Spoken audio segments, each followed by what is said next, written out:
अब हमें आप अनअकैडमी पर ही फॉलो कर सकते हैं। करना ये है, आपको जाना है गूगल प्ले स्टोर में, वहाँ से डाउनलोड करना है अनअकैडमी लर्निंग ऐप, जैसे कि आप स्क्रीन में देख पा रहे होंगे। वहाँ पे जैसे ही आप जाकर इसको डाउनलोड करेंगे, वहाँ पे जाके आपको फॉलो करना है। वहाँ पर जैसे ही आप फॉलो कर लेंगे तो वहाँ पे आप देखेंगे कि हमने वहाँ पे जो चैप्टर वाइज वीडियोस को डिस्कस किया, और चैप्टर वाइज वीडियो में अगर हम बात करें परमुटेशन कॉम्बिनेशन की और बात करें सेट थ्योरी की, तो ये वीडियोस हम वहाँ पे आपको पहले ही प्रोवाइड कर चुके हैं। इसके साथ साथ हम लोगों ने वहाँ पे एयरफोर्स क्रैश कोर्स की सीरीज स्टार्ट की है, जिसमें हम ऑलरेडी वहाँ पे 25 पार्ट्स जो है वो आपको प्रोवाइड कर चुके हैं। तो उन पार्ट्स को भी आप देख सकते हैं, क्योंकि आपको अगर एग्ज़ाम देना है तो वो पार्ट्स बहुत ज़्यादा इंपॉर्टेंट होंगे आपके लिए। हेलो फ्रेंड्स, मेरा नाम है अंकित और हम लोग यहाँ पे डिस्कस कर रहे थे एयरफोर्स नेवी SSR के लिए जो टॉप 500 क्वेश्चन की सीरीज हम लोगों ने स्टार्ट की थी, उसी को हम लोग यहाँ पे आगे डिस्कस कर रहे थे। और इसके 9 पार्ट हम आपको प्रोवाइड कर चुके थे। अगर इस पार्ट की बात की जाए तो ये हमारा 10वां पार्ट है, और इसमें फिर से हम लोग वही 10 क्वेश्चन लेकर आए हैं जो हर एक पार्ट में हम लोग डिस्कस कर रहे थे। तो वीडियोज़ आपको एक समय रेगुलर नहीं मिल पा रहा, लेकिन हम बिल्कुल पूरी कोशिश कर रहे हैं कि वीडियो आपको रेगुलर ही प्रोवाइड किया जाए। तो देखते हैं कि ये जो 5 क्वेश्चन इस पहले लेकर आए हैं, फिर नेक्स्ट 5 क्वेश्चन देखते हैं। तो देखिए, सबसे पहला क्वेश्चन जो लिखा हुआ है आपका, लिखा हुआ है कि 2, 3, 4, 5, 6 का प्रसरण क्या होगा। तो देखिए, हमने आपको इससे पहले वाले वीडियो में भी प्रसरण का एक क्वेश्चन बताया था, और फिर से किस पार्ट में हम प्रसरण का क्वेश्चन लेकर आए हैं, जिससे कि आपको कॉन्सेप्ट जो है वो अच्छी तरीके से क्लियर हो पाए। इसके साथ साथ यहाँ पे देखिए क्वेश्चन लिखा है दीर्घवत x²/9 + y²/4 = 1 का क्षेत्रफल क्या होगा। ये क्वेश्चन पिछली बार आपके एग्जाम में आया हुआ था। फिर लिखा है कि ये आपका डिफरेंशियल इक्वेशन से क्वेश्चन है, इसमें कोटि और घात यानी कि डिग्री और ऑर्डर जो होता है वो हमें निकालना है। ये इंटीग्रेशन का क्वेश्चन है और ये आपका लिमिट का क्वेश्चन है। तो देखते हैं कि इन क्वेश्चन को कैसे सॉल्व करना है। तो अगर हम सबसे पहले बात करें आपके क्वेश्चन नंबर 5 की, तो क्वेश्चन नंबर जो 5 लिखा हुआ है कि limit x tends to infinite x - 1 2x + 3/x²। हमको क्या करना है, हमें इसकी वैल्यू बतानी है। और देखिए यहाँ पे लिखा है x टेंड्स टू इनफाइनाइट। हमने आपको कई बार ये चीज़ बताई कि कभी भी अगर आपको लिमिट इनफाइनाइट दी जाती है, लिमिट x टेंड्स टू कभी भी इनफाइनाइट हो, तो आप जहाँ जहाँ x लिखा हो वहाँ कोशिश ये करिए कि 1/x बन जाए, क्योंकि हमें पता है कि अगर x की लिमिट इनफाइनाइट जा रही है तो 1/x की 0 चली जाएगी। तो हम लोग जहाँ जहाँ x होगा वहाँ पे 1/x बनाने की कोशिश करेंगे। तो देखिए कैसे, इस x को हम 2 बार x × x लिख सकते हैं। तो इसमें इस x × x में एक x इसके पास भेज दिया गया और एक x इसके पास भेज दिया गया। ऐसा जब आप करेंगे तो आपको देखिए लिमिट तो वही रहेगी, limit x tends to infinite. यहाँ पर कितना हो जाएगा 1 - 1/x, और जब ये अलग अलग इधर डिवाइड करेंगे x से तो यहाँ मिल जाएगा 2 और ये 3/x। बात समझ में आ रही होगी हमारी कि हमने इस x² को क्या कर लिया, ब्रेक कर लिया, x × x लिख दिया, एक x का इसके नीचे डिवाइड कर दिया और एक x का डिवाइड कर दिया इसके नीचे। तो ये x कैंसिल हो गया, यहाँ 2 बचा, यहाँ पे 3/x हो गया। ओके, तो अब जैसे ही आप x टेंड्स टू इनफाइनाइट रखेंगे, आप इनफाइनाइट है ये, जैसे x टेंड्स टू इनफाइनाइट रखेंगे तो ये आपका 0 हो जाएगा और ये भी आपका 0 हो जाएगा। तो 1 × 2 इस क्वेश्चन का राइट आंसर बन जाएगा, और ऑप्शन नंबर सी जो है वो आपका 2 दिया हुआ है। तो क्वेश्चन नंबर जो 5 था इसका आंसर आपका सी बन जाएगा, यानी कि 2। चलते हैं नेक्स्ट क्वेश्चन की तरफ, यानी कि क्वेश्चन नंबर 4 की तरफ। और क्वेश्चन नंबर 4 जो है आपका इंटीग्रेशन से लिया गया है। क्वेश्चन देखते हैं कि इंटीग्रेशन का जो क्वेश्चन है किस तरीके से सॉल्व करना है। तो क्वेश्चन नंबर जो 4 लिखा है कि integration cos 2x/cos x + sin x का होल स्क्वायर। ऑप्शन दिए गए हैं a sin x + cos x + c, log sin x + cos x + c, log sin x - cos x + c, और डी आंसर हमारा लिखा हुआ है नन ऑफ दीज। तो देखिए कैसे कर रहे हैं। सबसे पहले तो हम लोगों को पता होना चाहिए कि cos 2x का जो फॉर्मूला होता है वो आपका होता है cos² x - sin² x, ठीक है, जिसको हम लोग लिख सकते हैं cos x - sin x, ठीक है, cos x - sin x और ब्रैकेट में cos x + sin x। एक cos x प्लस जो sin x आएगा ब्रैकेट में वो इससे कैंसिल हो जाएगा।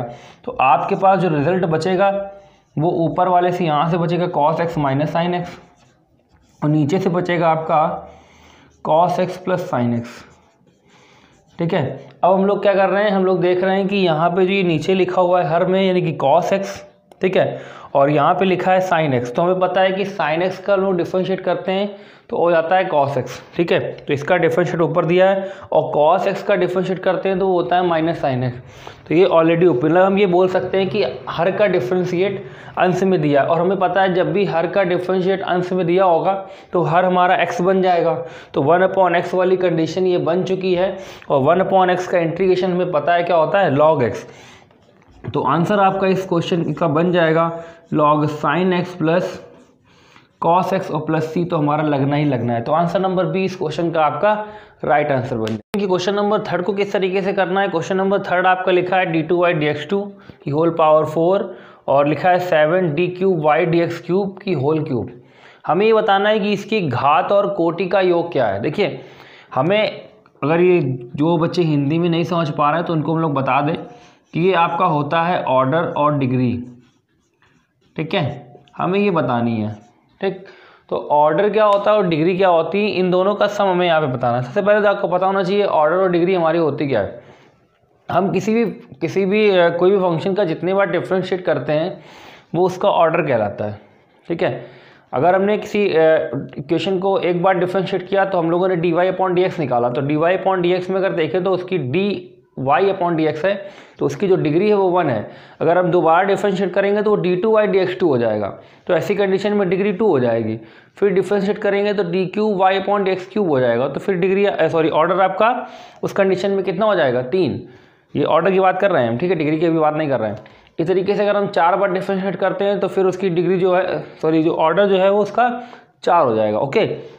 तो जैसे सबसे पहले हम लोग ऑर्डर फाइंड आउट करते हैं फिर डिग्री फाइंड आउट करते हैं, ठीक है। तो सबसे पहले तो यहाँ पे आप ये देखना होगा कि किसका कौन सा ऐसी कंडीशन लिखी हुई है जिसमें जो पावर यानी कि कितनी बार सबसे ज़्यादा बार डिफरेंशिएट किया गया है, यानी जिस फंक्शन का डिफरेंशिएट सबसे ज़्यादा बार किया होगा यानी जिसकी पावर सबसे ज़्यादा होगी, यानी कि अगर d3 y मतलब d3 y/dx3 लिखा है या d4 y/dx4 लिखा है तो d यानी कि जो उस कंडीशन पे हमारी जो 4 हो जाएगी वो उसका ऑर्डर हो जाएगा, ठीक है।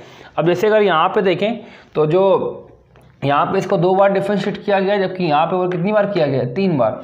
तो जितनी बार डिफरेंशिएट किया जाता है उसकी उतनी ज़्यादा क्या हो जाती है, डिग्री हो जाती है। तो यहाँ पे 2 बार है जबकि यहाँ पे कितनी है, 3 बार। तो सबसे पहले हम लोग इसीलिए ऑर्डर को फाइंड आउट करते हैं, ठीक है। तो ऑर्डर अगर आप देखें तो सबसे ज़्यादा वाला कितना है, 3। तो जिसका ऑर्डर निकालते हैं हम लोग उसी की डिग्री निकाल देते हैं, ठीक है। डिग्री का मतलब होता है होल पावर, ठीक है। तो अभी हम लोगों ने ये पावर को डिस्कस किया, अब ये जो होल पावर लगी होगी इसको हम लोग डिग्री कहेंगे। तो डिग्री भी आप देखें तो यहाँ पे 3 ही मिल रही है। आप ये मत सोचिए कि डिग्री ये ली जाएगी, जिसका ऑर्डर लिया जाएगा उसी की डिग्री ली जाती है, ठीक है। तो 3 और ये 3 आपको कितना हो जाएगा, 6। तो 6 इस क्वेश्चन का राइट आंसर बनेगा जो कि ऑप्शन नंबर ए में आपका दिया गया है, ठीक है। चलते हैं नेक्स्ट क्वेश्चन की तरफ, यानी कि क्वेश्चन नंबर 3 की तरफ, और देखते हैं कि क्वेश्चन नंबर 3 को कैसे करना है। तो क्वेश्चन नंबर अगर 3 की बात की जाए तो क्वेश्चन नंबर सेकंड की बात की जाए, सेकंड नंबर क्वेश्चन लिखा है कि x²/9 + y²/1 का क्षेत्रफल क्या होगा, इसका एरिया बताना है, ठीक है। तो देखिए कैसे करेंगे इसके एरिया को। अब देखिए हम लोग से जब एग्जाम में क्वेश्चन पूछा था तो हम लोग ने अभी तक ये पढ़ा है कि इसका जो इंटीग्रेशन करके ही एरिया हम लोग निकाल सकते हैं। बट आपको क्या करना है, ज़रूरी नहीं कि आपको राइटिंग के तो नंबर मिलने नहीं है वहाँ पे, तो आप ज़रूरी नहीं कि आप इंटीग्रेशन को ही फॉर्मूला लगा के उसको सॉल्व करें। तो हम लोग क्या करेंगे, इसका डायरेक्टली फॉर्मूला भी लर्न कर सकते हैं। अगर बात की जाए x² प्लस y² जो कि इसकी इक्वेशन होती है एलिप्स की, इसका अगर एरिया की बात की जाए तो इसका एरिया आपका हमेशा ध्यान रखिएगा क्या होता है, πab। कितना होगा, πab। जबकि सर्किल का एरिया सभी को पता है कि अगर x² + y² = a² इक्वेशन लिखी है तो उसकी रेडियस a हो जाती है। तो ऐसी कंडीशन में एरिया आपका हो जाता है πa², ठीक है, क्योंकि यहाँ पे a और b दोनों इक्वल हो जाते हैं इस कंडीशन में। तो इसलिए ये a × b जो था वो a² में कन्वर्ट हो जाएगा। अब यहाँ पे अगर आप देखें कंपेयर कराएं तो a की वैल्यू आपको यहाँ से 3 मिल जाएगी, जबकि b की वैल्यू आपको कितनी मिल जाएगी, 2। तो ये 2 और 3 दोनों जब यहाँ पे रखेंगे तो ये आपका 6 बन जाएगा। तो 6π इस क्वेश्चन का राइट आंसर होगा और ये ऑप्शन नंबर ए में आप देख सकते हैं। तो क्वेश्चन नंबर जो हमारा सेकेंड था इसका आंसर हो जाएगा 6π, ओके। चलते हैं नेक्स्ट क्वेश्चन की तरफ, क्वेश्चन नंबर 1 की तरफ, और देखते हैं क्वेश्चन नंबर 1 को कैसे करना है। तो क्वेश्चन नंबर जो 1 है आप देख सकते हैं कि लिखा हुआ है कि 2 3 4 5 6 का प्रसरण क्या होगा, ठीक है। प्रसरण का मतलब जैसे कि हमने आपको बताया था कि HD का स्क्वायर आपका प्रसरण कहलाता है, जिसको हम लोग वेरिएंस कहते हैं। तो प्रसरण = आपका होता था HD का स्क्वायर, ठीक है। और एस डी क्या होता था हमारा, एस डी बराबर आपका था, यानी जिसको हम लोग मानक विचलन कहते थे, sigma X I minus X bar का whole square divide by overall N. तो मतलब हम अगर ये रूट हटा देते थे तो वही हमारा प्रसरण कहलाता था, यानी कि वेरिएंस कहलाता था। ठीक है, तो हम लोग को सबसे पहले एक्स बार निकालना होता था। तो एक्स बार अगर हम बात करें तो यहाँ पे देखें तो 2 3 5 और 5 4 9, 9 5 9 5 आपको हो जाएगा 14 और 14 6 20 नंबर हैं आपके 5 से डिवाइड कर देंगे तो आपका 4 मिल जाएगा।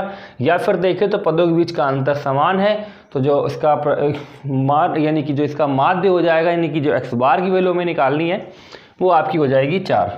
इसके बाद हर एक के साथ हमारा डिफरेंस निकालना। जब इसके साथ डिफरेंस निकालेंगे तो आपको 2 मिलेगा, इसके साथ डिफरेंस निकालेंगे तो 1 मिलेगा, यहाँ डिफरेंस निकालेंगे तो 0 मिलेगा, यहाँ डिफरेंस निकालेंगे तो 1 मिलेगा, यहाँ डिफरेंस निकालेंगे तो आपको 2 मिलेगा।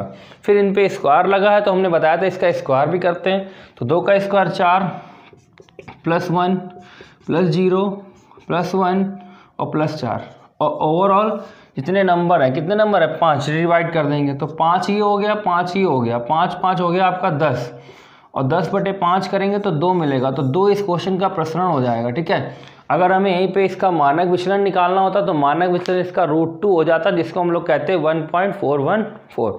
तो ये फर्स्ट 5 क्वेश्चन है। चलते हैं नेक्स्ट 5 क्वेश्चन देखते हैं। नेक्स्ट 5 क्वेश्चन जो लेकर आए हैं इस पार्ट में, देखते हैं उनको किस तरीके से करना है। तो देख सकते हैं कि 5 क्वेश्चन आपके सामने लिखे हैं। सबसे पहला क्वेश्चन जो है वो हमने यहाँ से पूछा है कि क्या रिप्रेजेंट करेगा यहाँ पे। सेकेंड क्वेश्चन जो है वो आपका कोनिक से है। थर्ड क्वेश्चन में हमने मैक्सिमम वैल्यू पूछी हुई है एक ट्रिग्नोमेट्रिक फंक्शन की। 9 नंबर क्वेश्चन लिखा है फंक्शन से, दिया हुआ है और fx+1 की वैल्यू निकालनी है आपको। 10 नंबर क्वेश्चन जो लिखा है वो क्वाड्रेटिक इक्वेशन से लिखा है। तो हम लोग स्टार्ट करते हैं क्वेश्चन को 10 नंबर से। लिखा हुआ है कि 1 + 2y समीकरण x² - 2x + k = 0 का एक मूल है। ठीक है, तो आपको ये बताना है कि k क्या होगा। तो सबसे पहली चीज तो आपको ये पता होना चाहिए कि कभी भी एक क्वाड्रेटिक इक्वेशन का मूल यानी कि जो उसका रूट्स है वो अपरिमेय हो, यानी कि इरेशनल हो, या फिर एक कॉम्प्लेक्स नंबर हो। तो ऐसी कंडीशन में जो उसका अगला रूट्स होता है वो उसका हमेशा कॉन्जुगेट होता है। मतलब अगर उसका एक रूट हम ये कहें कि 2 + i है तो दूसरा 2 - i होगा। अगर एक 3 - √2 है तो दूसरा 3 + √2 होगा। ये कंफर्म होता है केवल 2 केस में, एक अपरिमेय होंगे अगर रूट्स तो, और एक जब कॉम्प्लेक्स नंबर होंगे उसके रूट्स देन। ठीक है ना, तो अब देख सकते हैं कि 1 + 2i एक कॉम्प्लेक्स नंबर है, और कॉम्प्लेक्स नंबर का एक अगला जो रूट होगा यानी कि इस इक्वेशन का एक तो ये हो गया, दूसरा रूट आप बता सकते हैं क्या होगा इसका कॉन्जुगेट, और कॉन्जुगेट बनाने के लिए i की जगह -i रख दिया जाता है। तो ये हो जाएगा 1 - 2i। तो एक रूट आपका हो गया 1 + 2i और दूसरा रूट हो गया 1 - 2i।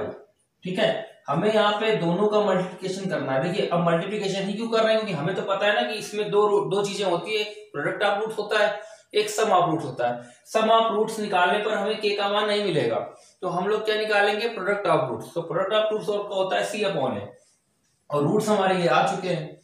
तो c/a यानी कि k/a की वैल्यू अगर आप देखें तो आपको 1 मिल जाएगी।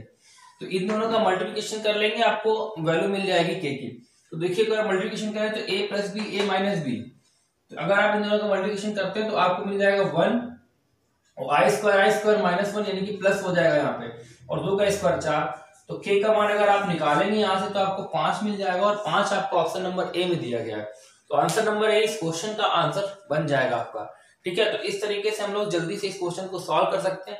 बाकी तरीका ये भी था कि 1 + 2i रूट उठाते और इस x की जगह रख देते, फिर स्क्वायर ओपन करते तो भी k का मान 5 ही आता, लेकिन वो इक्वेशन आपकी बड़ी हो जाती और उस तरीके से आपको सॉल्व करने में टाइम लगता है। ठीक है, तो बस आपको टाइम सेविंग ही सीखना है कि कैसे हम अपने समय को बचा सकते हैं गलत जगह जाने से। ठीक है ना, अगर आप गलत वे में जाएंगे तो आप अपना समय लॉस करेंगे, आंसर तो आपको मिल जाएगा। ठीक है ना, लेकिन हमें आंसर जल्दी प्राप्त करना है। अब जैसे बिल्कुल इसी तरीके का क्वेश्चन अगर आप देखें, क्वेश्चन नंबर 9 लिखा है, आपको वैल्यू निकालनी fx+3 की इक्वेशन दी गई, fx+3 की इक्वेशन दी गई, हमें वैल्यू निकालनी है fx+1 की। अब देखिए इस ये वैल्यू निकालने के लिए आपको क्या करना पड़ेगा, यहाँ पे कैसे भी करके x+1 बनाना है, तभी तो पाएगा। तो x+1 तब बनेगा जब x की जगह x - 2 रखेंगे। अगर आप x की जगह x माइनस 2 रख दे तो x प्लस 1 बन जाएगा। तो x की जगह यहाँ पे x माइनस 2 का रखने का मतलब है कि यहाँ हर एक जगह x यहाँ है वहां x माइनस 2 रखें और उसका होल स्क्वायर ओपन करें, देन हमको जाके आंसर मिलेगा। ये तो मतलब हुआ। लेकिन इस क्वेश्चन को अगर हम जल्दी से सॉल्व करना चाहते हैं तो कैसे कर सकते हैं? हम लोग यहाँ पे x की जगह 0 रख लेते हैं। कितना रख लेते हैं? x की जगह 0। तो जैसे ही x की जगह 0 रखेंगे तो आपको f3 की वैल्यू मिलेगी। और कितनी मिलेगी? जैसे 0 रखेंगे, ये 0 हो गया, ये 0 हो गया, -1 मिल गई। तो f3 की वैल्यू आपको कितनी मिल गई? -1। अब आपको ध्यान देना है कि हमें वैल्यू यहां से निकाली है f3 की, क्योंकि यहां से -1 आई है तो यहां से भी -1 ही आनी चाहिए। तो हम x की जगह 2 रख देंगे। तो जैसे x की जगह 2 रखेंगे f3 में कन्वर्ट हो जाएगा। तो अब हमें ये देखना है कि ऑप्शन में 2 रखने पर -1 किस में आ रहा है, जिसमें आ जाएगा वही आंसर हमारा सही होगा। तो स्टार्टिंग करते हैं ए से। तो यहाँ 2 रखेंगे, 2 का स्क्वायर 4 होगा और 4 दूनी 8 होगा और 13 और 8 आपका हो जाएगा 21। और ये हो जाएगा 2 रखेंगे तो 22। तो 21 माइनस 22 -1 आ रहा है आंसर। ए आपका राइट हो रहा है। और आगे आप चेक करना चाहे चेक कर सकते हैं। जैसे हम यहाँ पे 2 रखेंगे, 2 का स्क्वायर 4 हो जाएगा, 4 दूनी 8 होगा, ठीक है। और 8 2 आपका ये 10 हो जाएगा और 10 माइनस 6 आपका 4 आएगा। तो ये आंसर आपका रॉन्ग है। यहाँ पे जैसे ही हम रखेंगे तो 2 का स्क्वायर 4 होगा, 4 दूनी 8 हो जाएगा और 8 3 आपका हो जाएगा जाके 11। और ये देखे तो 22 हो जाएगा। तो ये भी आंसर रॉन्ग, क्योंकि हमें -1 चाहिए था। इसमें देख सकते हैं। तो जैसे ही आप x की जगह यहाँ पे 2 रखेंगे तो देखिए यहाँ पे कितना आ जाएगा, 2 का स्क्वायर 4 और 4 दूनी 8 और 8 माइनस 6 फिर से 2 मिलेगा। तो ये भी आंसर रॉन्ग हो गया।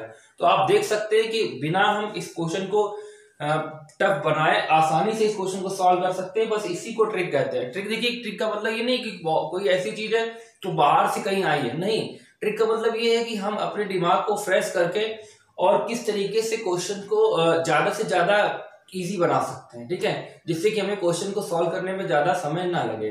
ट्रिक का मतलब ये नहीं कि हम कुछ आपको फॉर्मूला बताएं और उसी से क्वेश्चन को सॉल्व करें। अगर हर एक क्वेश्चन के ट्रिक बनाने का मतलब है कि हर एक क्वेश्चन में वो ट्रिक लगेगी, ठीक है। तो ऐसे क्वेश्चन अगर आपसे पूछे जाते हैं तो आपको इसी तरीके से करना है और ये हर एक जगह अप्लाई होता है। देखिए, हमने कई क्वेश्चन ऐसे बताए हैं जहां पे हमने वैल्यूज रख के क्वेश्चन को बहुत ही तरीके से सॉल्व कर लिया। तो बस आपको यही सीखना है, ठीक है ना। तो प्रैक्टिस जितनी ज्यादा करेंगे आपको उतने ज्यादा से क्वेश्चन क्लियर होते जाएंगे। और प्रैक्टिस के क्वेश्चंस, अगर प्रैक्टिस के लिए क्वेश्चन कहाँ से मिलेंगे, तो हमें नहीं लगता कि हमारे यूट्यूब में जितने क्वेश्चंस हैं वो शायद कहीं आपको मिले। तो इतने जितने क्वेश्चंस हमने यहाँ पे प्रोवाइड किए, हमें तो लगता है अगर आप पूरा हमारा यूट्यूब चैनल छान डालें तो कम से कम आपको 2000 प्लस क्वेश्चन मिल जाएंगे। तो 2000 प्लस क्वेश्चन अगर आप लगा लेते हैं तो जरूरी आपका एग्जाम 100% क्लियर हो जाएगा। मैथ्स के लिए कहीं भटकना आपको नहीं पड़ेगा। तो बस आपको कंटिन्यू होके यही करना है, ठीक है ना। और इधर उधर भटकने की कोई जरूरत नहीं है। बहुत लोग अपना काम कर रहे हैं जो करना है किसी को, लेकिन आप लोग अपना सही डायरेक्शन में जाना है आपको, अगर आपको सिलेक्शन लेना है, ठीक है। बाकी देखते हैं नेक्स्ट क्वेश्चन नंबर 8 को। 8 नंबर क्वेश्चन दिया हुआ है आपका कि f(x) = 1 + cos 2x। आपका आ गया कि इसकी मैक्सिमम वैल्यू क्या होगी। तो देखिए, मैक्सिमम वैल्यू कैसे निकालते हैं हम लोग इस क्वेश्चन की। आपको याद होगा इससे पहले हमने एक वीडियो दिया था जहां पे हमने आपको रेंज के बारे में बताया था। तो रेंज में हमने आपको मैक्सिमम मिनिमम वैल्यूज वहां पे डिस्कस करी थी। तो हमने आपको बताया था कि अगर आपसे कहा जाए sin x और cos x के बारे में, तो sin x और cos x की अगर मैक्सिमम वैल्यू की बात की जाए तो हमेशा होती है +1, जबकि मिनिमम वैल्यू की बात की जाए तो ये आपकी होती है -1। ओके, +1 मैक्सिमम हो गई और मिनिमम कितनी हो गई, -1। अब यहाँ पे चाहे sin 2x कर दिया जाए, चाहे sin 3x कर दिया जाए, चाहे sin 4x कर दिया जाए, चाहे cos 2x कर दिया जाए, चाहे cos 4 कर दिया जाए, कुछ भी कर दिया जाए, वैल्यू जो है वो +1 और -1 ही रहेगी। कभी कभी अगर इस पे स्क्वायर लग जाएगा तो मिनिमम वैल्यू आपकी 0 हो जाएगी, जबकि मैक्सिमम वैल्यू अभी भी क्या रहेगी, 1। ठीक है, ये आपको याद रखनी छोटी छोटी चीजें हैं।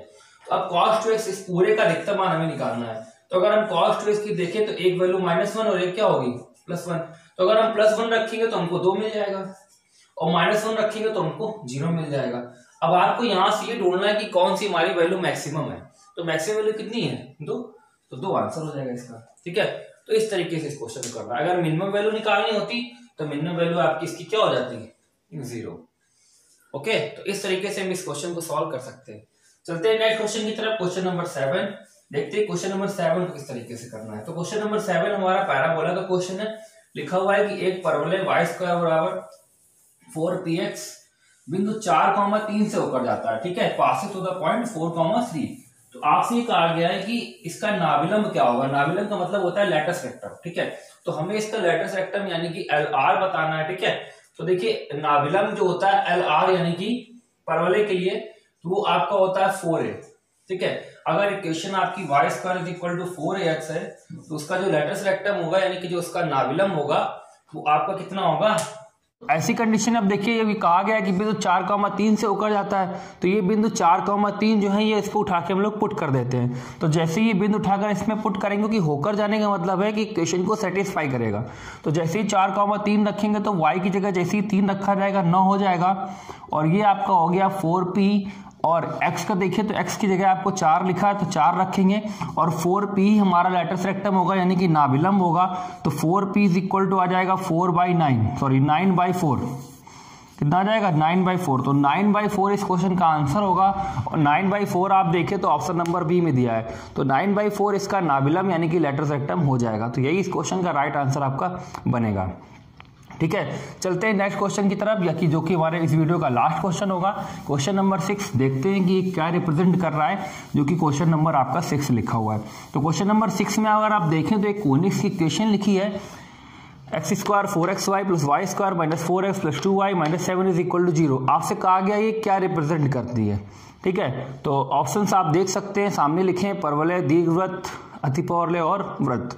तो हमने पहले भी आपको एक चीज बताई है कि कभी भी आपको कोनिक्स इक्वेशन दे दी जाती है ax square by square 2hxy plus 2gx plus 2fy plus c is equal to 0। तो इसको हम लोग कोनिक्स इक्वेशन कहते हैं।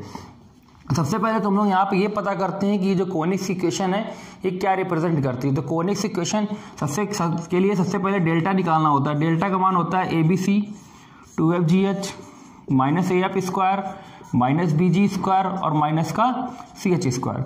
इसी को हम लोग डिटर्मिनेंट भी लिख देते हैं AHG HG BF FC, ठीक है। चाहे इसको लिख लीजिए चाहे इसको लीजिए, ठीक है। इसके बाद कंडीशंस होती है, अगर डेल्टा का मान आपका 0 नहीं आता है, और एक वो कंडीशन जिसमें डेल्टा का मान 0 आ जाता है। अगर डेल्टा का मान 0 आ जाता है तो ये जो इक्वेशन है ये 2 सरल रेखा युग्म निरूपित करती है, ठीक है। 2 सरल रेखा निरूपित करती है, मतलब एक ऐसा समीकरण आपको दिखेगा जो 2 सरल रेखाओं को निरूपित करता होगा।